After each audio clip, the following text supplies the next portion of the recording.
What up, Wizards? It's Dev. Mtg, we like it in Magic, and today, happy to announce, I got a budget deck for you. Wait, what's this I hear about budget decks? I thought I told you, Dev.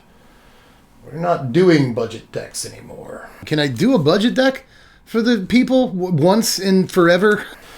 No, Dev, because we need more deep dives on the best decks in Standard, more top 10 lists, more janky decks with 20 mythics in them people would otherwise never play, more tier lists to please the algorithm.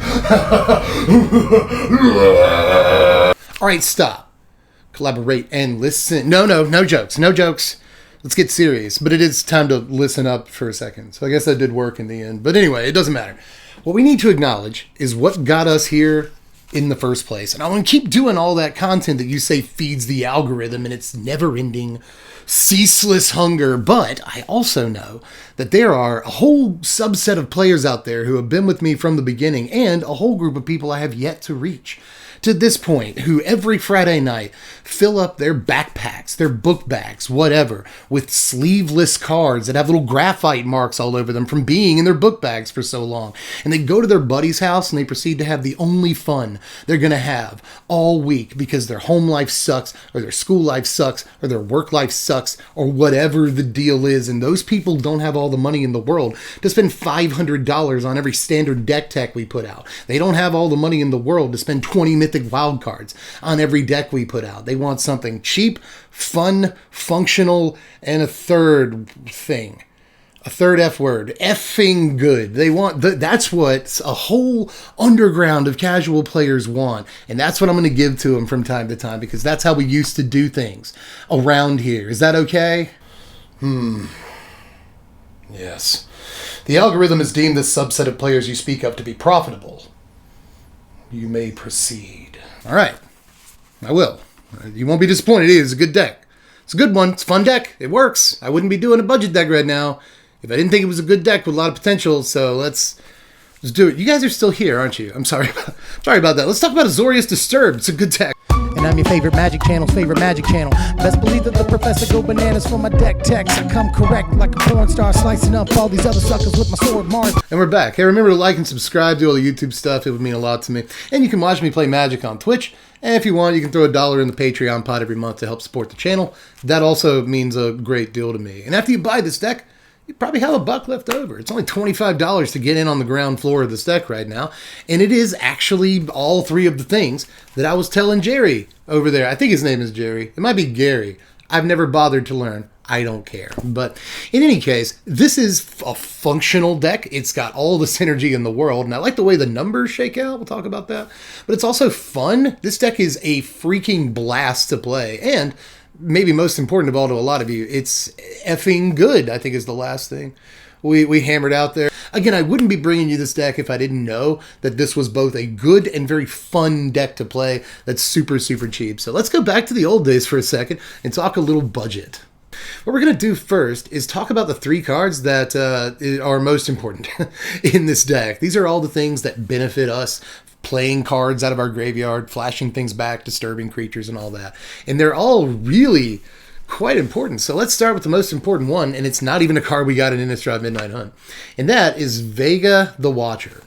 My favorite Street Fighter character, and he really is, by the way. It's not like a bit that I made for this video. By the way, doesn't Vega's face kind of look like Vega's mask? It's just, Vega's so awesome. I don't know how you get much better in terms of character design than a character like Vega, but this card is almost as good as is Vega, the Street Fighter. It's just a really important card in this deck. We have 24 different ways of recasting creatures and spells and such from our graveyard, so that's not our hand. So we draw a bunch of extra cards off of Vega over the course of most games.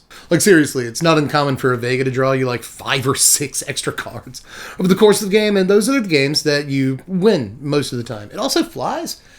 It's kind of important. There's a ton of flying power in this deck, and that's how we're going to get through the majority of our damage, is by getting through with flying guys. So it's just awesome that he happens to be one. Just overall, a card so painful, it'll have your opponent saying, do I have to do this one?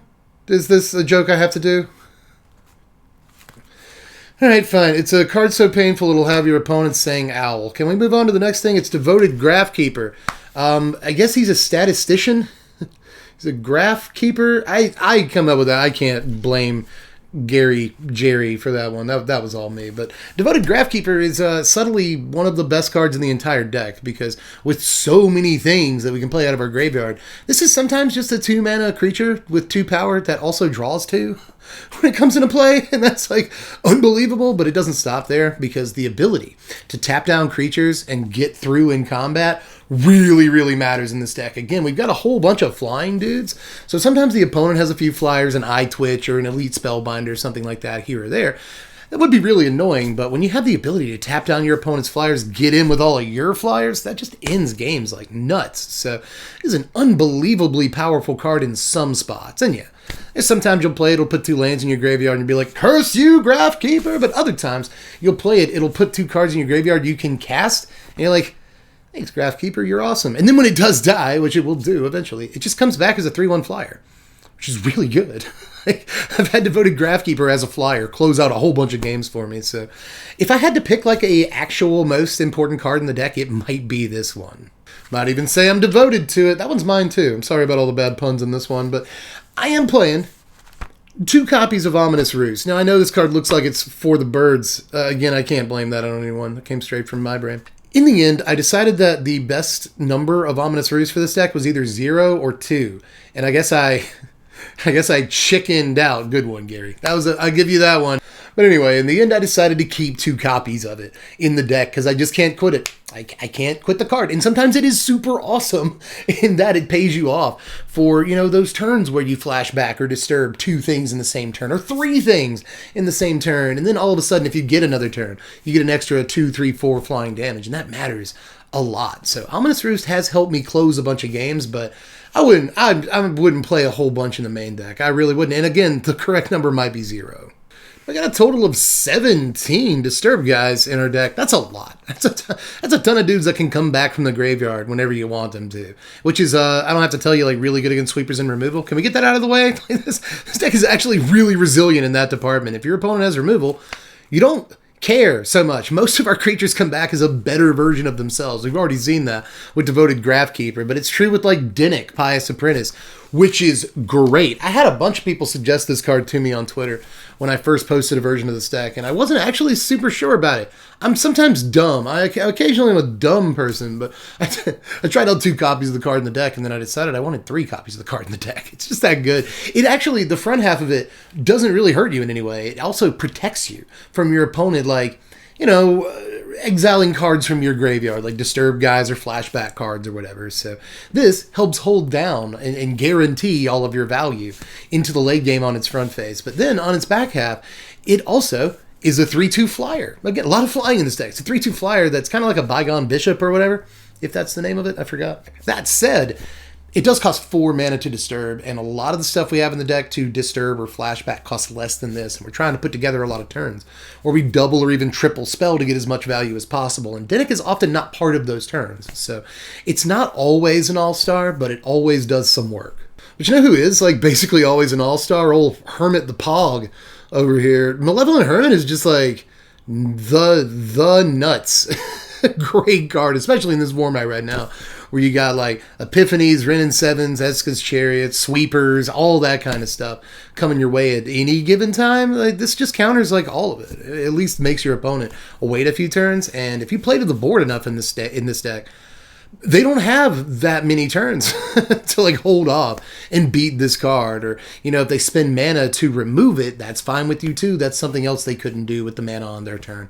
It often matters. Even if they have the mana to spend on this, even if they have the removal spell, it usually set them back a turn dealing with the tempo this card gave you. And then later in the game, it plays really well against control decks, It comes back from your graveyard, and again, they have to devote a removal spell to this before they can counter anything else that you do. It's just, God, it's a sick card, dude. Like, I'm putting 4 of Malevolent Hermits in like 8 of my decks already.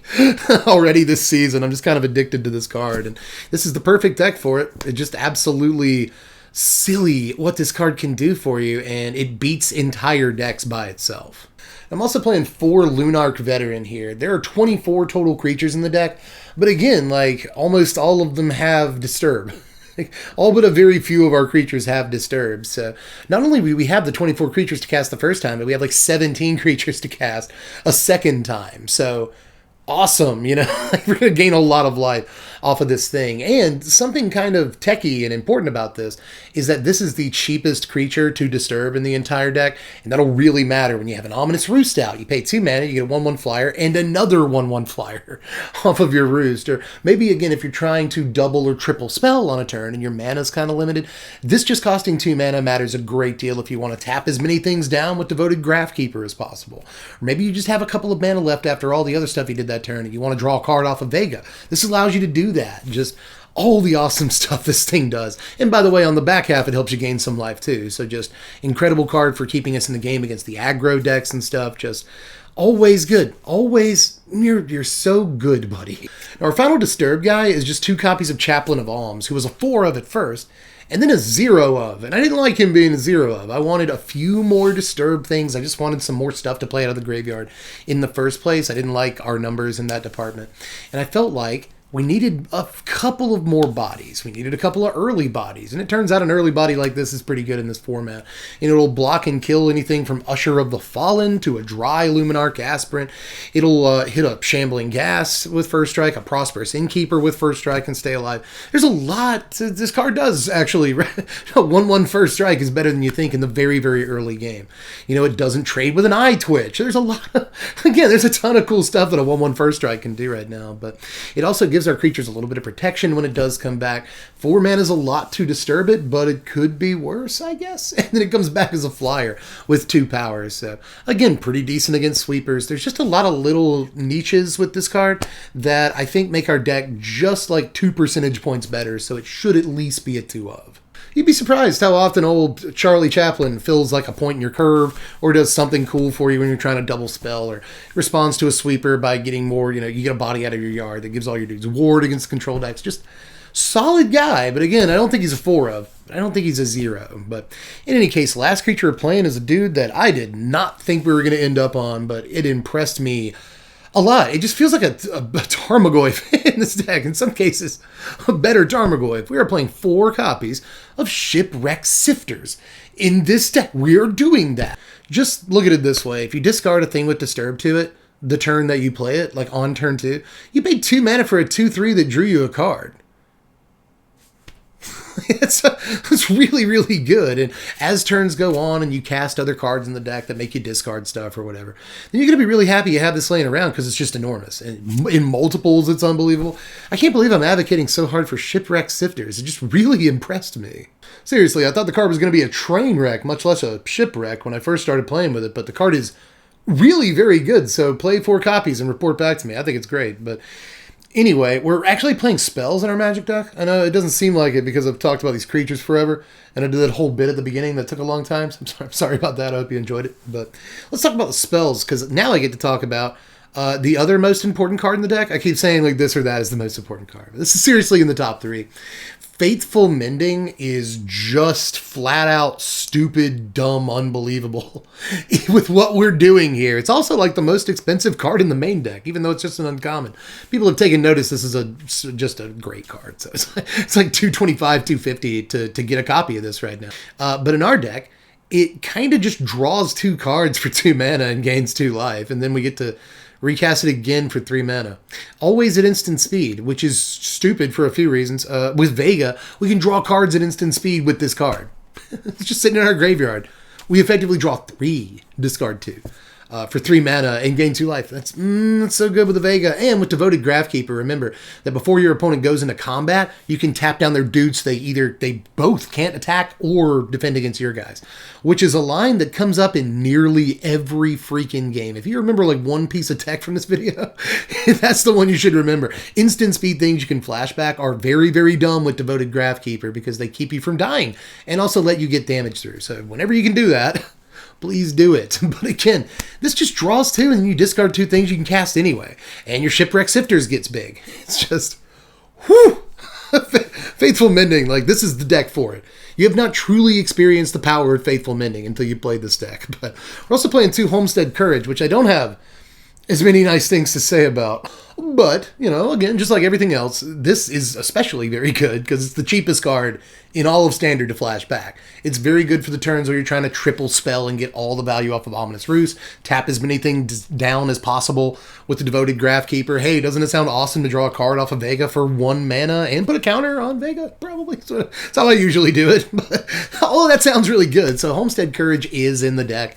And this is actually pretty decent. Some like aggro matchups where your early game stats matter a lot. So keep that in mind. And you're just throwing these counters on flyers and getting over for damage and stuff. So the card is quite good, but we've got better ways to use these slots. Even though I just said we can use these slots better than a card like Homestead's Courage, after I advocated for how good Homestead Courage was, I'm going to talk about a bad card right now. A card that I think I actually hit this card like harder than any other card in the set during spoiler season. I'm pretty sure I called this one of the worst cards in the set. But in this deck specifically, I am playing one copy of Otherworldly Gaze. It's kind of a draw 3. It can be. Like, fix your next few draws. Make sure that you don't draw any lands. Just dump those in your graveyard, too, if it's late enough in the game. But then you just get to flash back or disturb anything else you put in your graveyard. All for 1 mana at instant speed. And then when you go to flash it back, it's just 2 mana. Gaze isn't quite like Ancestral Recall or anything in this deck, but it's about as close as you're going to get, so I recommend a copy. Now, last non-land in the main deck here, and it's going to look like the only card that doesn't benefit our plan in any way, but I assure you, it absolutely does. We're going to play 4 copies of Fading Hope, which is like kind of one of my new favorite cards from the set. If we have a Disturb creature out, I want you to notice how the text on Disturbed creatures work. You know, once they're on their back half, if they would go to a graveyard, you exile them. It's not when they leave play. So if you bounce a Disturbed dude back to your hand for whatever reason, you can just replay the front half of it again. And then you get to disturb it again when it dies again. So, like, you get to play the same creature like 4 times in one game. This is especially really good with stuff like Malevolent Hermit, which you might want to, you know, get the counter spell mode back up and running on. So there's just a ton of reasons to play this card. Plus, our curve stops at 3. We're not playing a single card in this deck that's below 3 mana. So if you pop any creature in the deck back to your hand, you are scrying, bud. And that's important too, especially if you have a Vega out and you need to fix those draws for when you draw. It's Fading Hope. Fading Hope. Just 1 mana? Just 1 mana for this card? Are you kidding, man? Like, it might be the only true removal in the deck, but even with that in mind, you'll still use it on your own guys like 30% of the time. It's just that good. What a ridiculous blowout of a card. But anyway, let's look at the lands, which are super simple in this version of the deck, but serviceable. I don't like playing Glacial Floodplain. I really don't, but this makes both blue and white, and you absolutely have to have some sort of dual land in this deck to make these colors work whatsoever. So in this budget version of the deck, I'm playing this, but I'm also playing the 1 copy of Sideri's Shelter, which I want to point out. This is important for protecting Devoted Graphkeeper. You'd be surprised how often you want to do that. This protects, you know, Vega, so you can keep drawing cards, and a bunch of other important creatures in the deck. There's a lot of reasons for Sideri's Shelter. I wanted to run just the 1 copy, but I also went ahead and put together an upgraded mana base here, and it's pretty much what you'd expect. Deserted Beach, Hingegate Pathway. Pathway's like $5.50 right now, so it's $24 for a playset of those. Turns out $24, $25 is about what we're paying for this deck already, so I don't want to double the cost of the deck, but Hingegate Pathway is a great Magic card, and you want to play it if you've got them. Smoke them if you got them. That's why you come to this channel for like the spiciest, most like underground tech you can possibly play. Dual lands.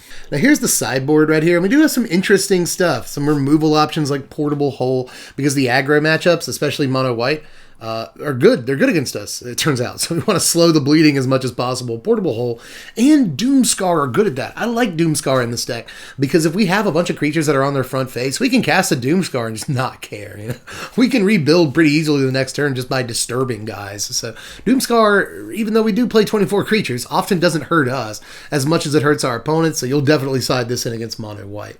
But aside from that, we've got Hallowed Respite here, Hallowed Respite. This card, I don't think is strong enough for the main deck. I really don't. Now, you can do the trick with this in Malevolent Hermit that I was discussing with like Fading Hope a minute ago, right?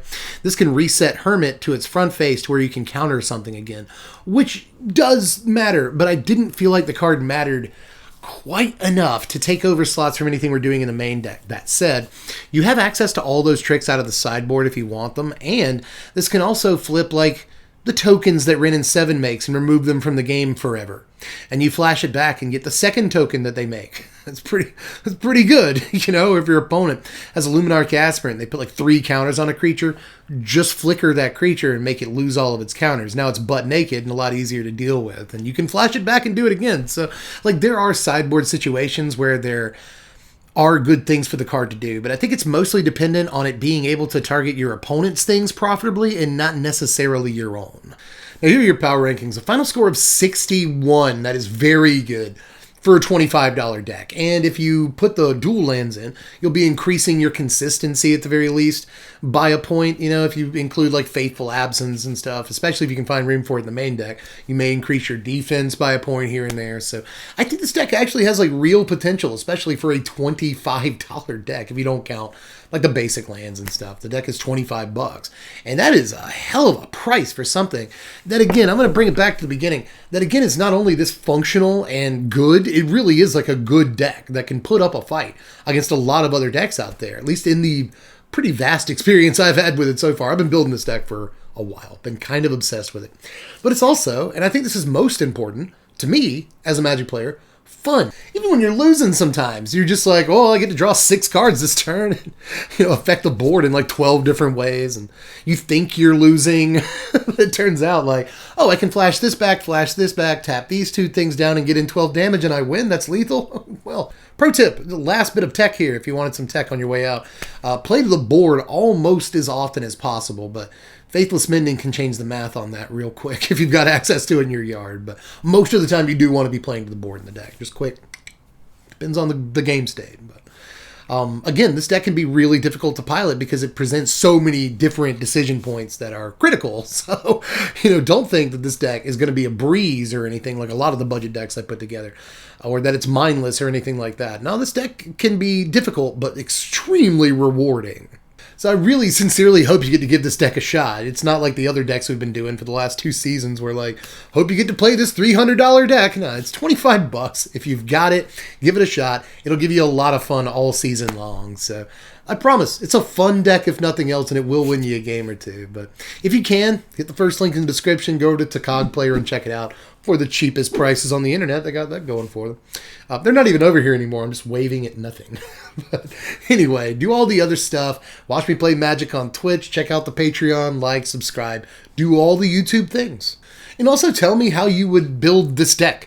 I'm really interested in this one because I devoted a lot of time and emotional energy even into this deck because I ended up liking it so much. This deck kind of feels like my baby in a way that a deck hasn't really felt like that in a while. So again, I really hope you enjoy this one. And if you get a chance, do all the YouTube stuff and tell me how you felt about it. But aside from that, I am done for this and I should probably edit it.